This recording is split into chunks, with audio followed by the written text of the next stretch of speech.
8 নম্বরে যে প্রশ্নগুলো আমি রেখেছি, 8 নম্বরের প্রশ্নের মধ্যে প্রথম প্রশ্নটা তো ভীষণ ভীষণ গুরুত্বপূর্ণ।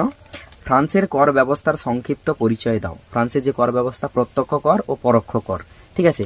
যেমন তোমার ক্যাপিটেশন ছিল, ভিনটিএম ছিল, টেইলি ছিল, টাইপ ছিল, গ্যাবেলা ছিল, এই যে করগুলো ছিল, ঠিক আছে। তো ফ্রান্সের কর ব্যবস্থার সংক্ষিপ্ত পরিচয় দাও। এই কর ব্যবস্থা ফরাসি সমাজের তৃতীয় সম্প্রদায়কে কিভাবে প্রভাবিত করেছিল? 5+3, ঠিক আছে, 8 নাম্বার। তারপরে প্রশ্ন, মানে এই প্রশ্নটা তো ভীষণ ভীষণ গুরুত্বপূর্ণ। তারপরের প্রশ্ন যেটা, ফরাসি বিপ্লবে দার্শনিকদের ভূমিকা আলোচনা করো, এটা 8 নাম্বারে। আরেকটা প্রশ্ন, ফরাসি বিপ্লবে সামাজিক, অর্থনৈতিক ও রাজনৈতিক কারণ আলোচনা করো, এটাও কিন্তু 8 নাম্বারে, ঠিক আছে। 8 নম্বরে টোটাল 3টে প্রশ্ন রেখেছি, 4 নম্বরে টোটাল 6টা প্রশ্ন রেখেছি, আর 2 নম্বরে টোটাল 10টা প্রশ্ন রেখেছি।